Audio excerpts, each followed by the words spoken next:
Salam Indonesia, salam Nusantara dari Sabang sampai Merauke, dari Minang sampai Pulau Rote. Mantap iman kita, mantap kasih kita, mantap pengharapan kita tentunya dalam diskusi menjadi Tuhan dan Juru Selamat kita dan Juru Selamat dunia. Jangan katakan bahwa Yesus dan Tuhan, jangan katakan pula bahwa Yesus itu Juru Selamat. Dia adalah Tuhan, dia adalah Juru Selamat. Kalau percaya dapat diselamatkan, engkau tidak percaya dapat dihukum.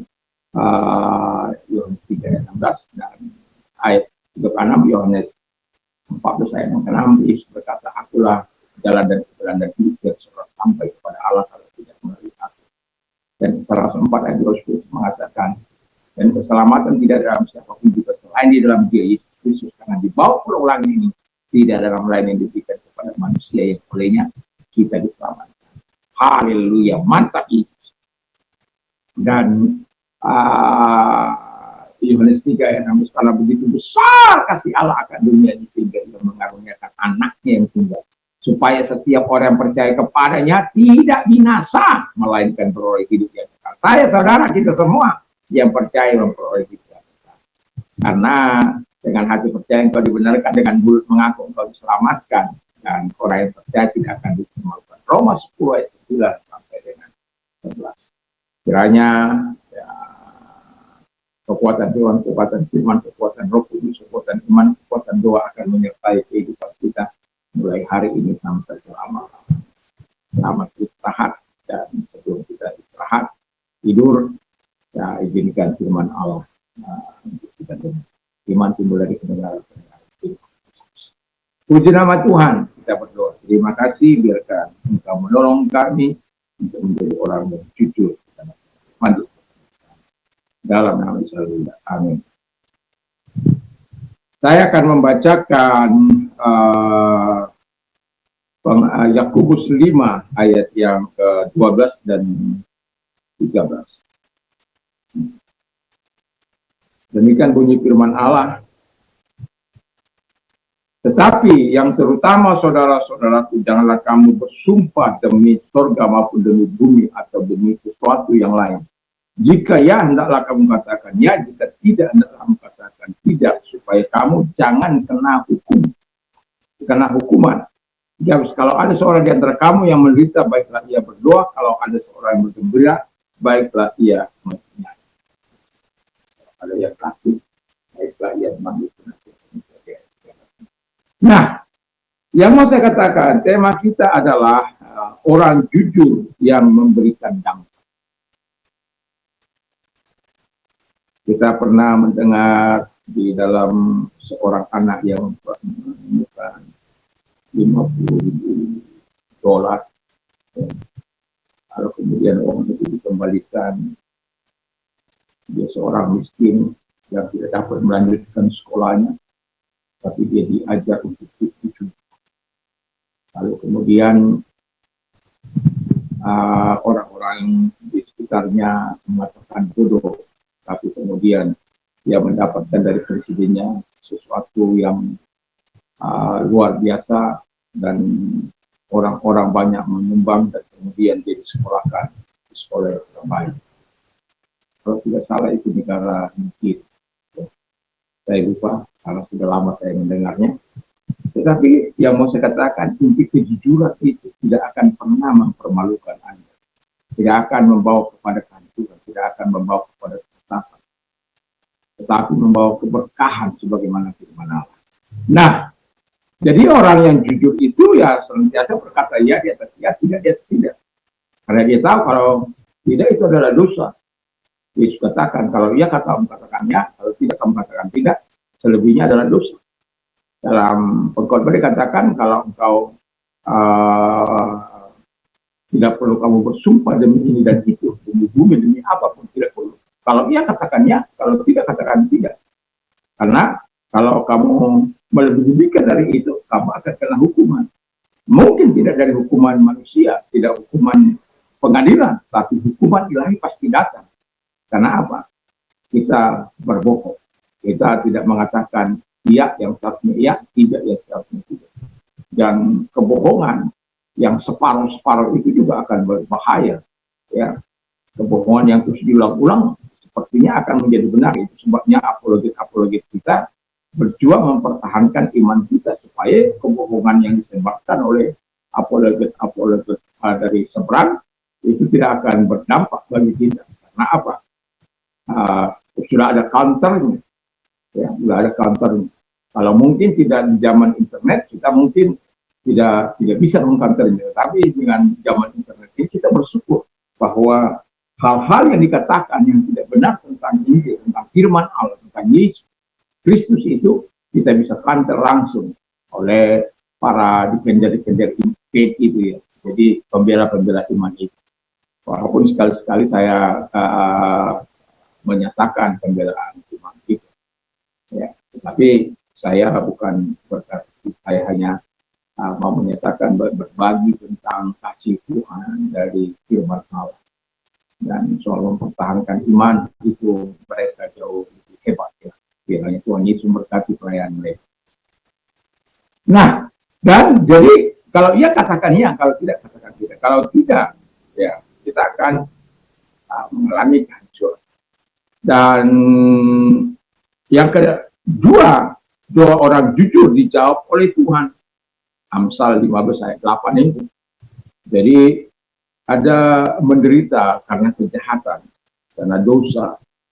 Kalau Anda baca dalam Mazmur 60 ayat yang ke-5, di sana penderitaan orang Israel begitu luar biasa. Kalau Anda baca Hakim-Hakim, kalau Anda bertemu dengan orang-orang Israel yang keras kepala, tegar tengkuk, kebal itu, nah, Tuhan menghukum mereka, dan itu akan menghancurkan hidup mereka. Untuk apa? Maksudnya supaya mereka berbalik, dan itu betul mereka mengalami penderitaan yang luar biasa itu.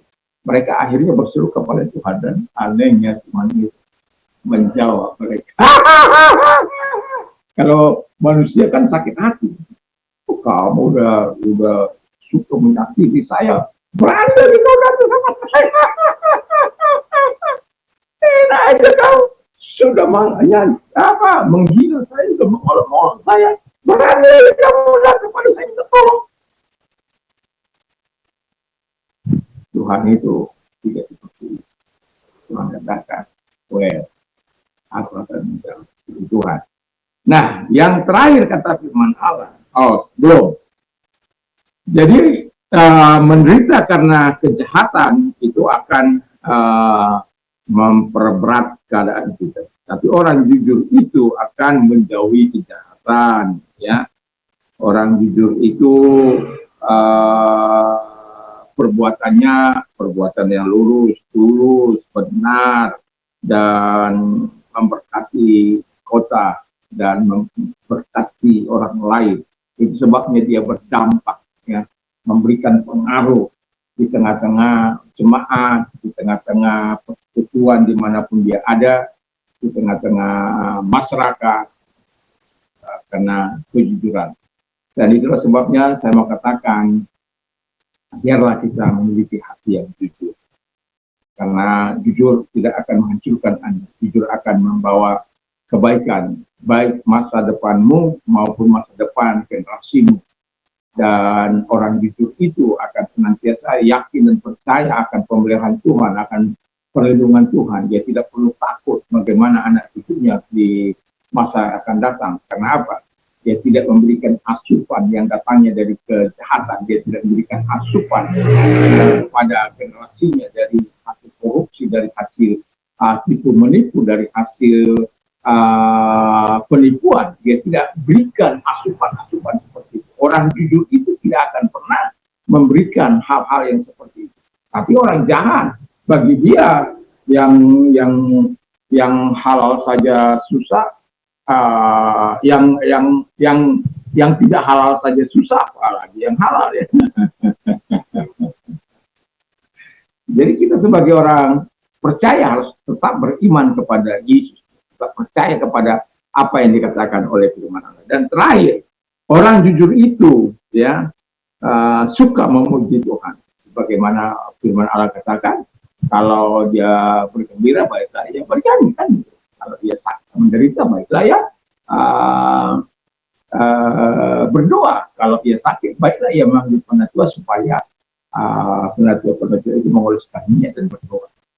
Dan kita diajar di sini sebenarnya untuk selalu jujur di hadapan Tuhan, di hadapan manusia. Sehingga kita dengan Tuhan tidak bermasalah, kita dengan manusia juga tidak bermasalah. Ada orang bisa jujur di hadapan manusia, tapi tidak bisa jujur di hadapan Tuhan. Ada orang bisa jujur di hadapan Tuhan, tapi tidak bisa jujur di hadapan manusia. Wah,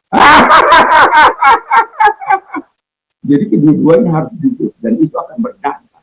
Di hadapan manusia kita berdampak, di hati Tuhan kita diangkatnya menjadi tinggi-tinggi karena kita mempermuliakan Dia melalui perbuatan-perbuatan nyata yang kita lakukan. Jadi orang jujur yang memberikan dampak di tengah-tengah dunia ini, di tengah-tengah kota, di tengah-tengah gereja adalah orang-orang yang jujur dan mengandalkan Tuhan. Mari kita berdoa. Terima kasih Bapa di surga, kiranya Tuhan menolong kami untuk selalu jujur di hadapan Tuhan, di hadapan manusia. Sehingga kami akan selalu rileks dalam hidup ini. Tidak ada yang perlu kami tutupi dalam hidup ini. Karena kami tahu Tuhan yang menjadi pemelihara dan penyembuh kami. Terima kasih.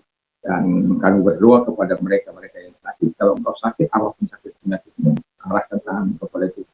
Dalam nama Yesus, tangan-tangan yang diangkat kepadamu, engkau datang kepada mereka, merebahkan tangan mereka. Segala sakit penyakit yang mereka miliki, kita keluar dalam nama Yesus. Engkau sembuh oleh kuasanya, engkau sembuh oleh firman-Nya, engkau sembuh. Yesus yang menyembuhkan.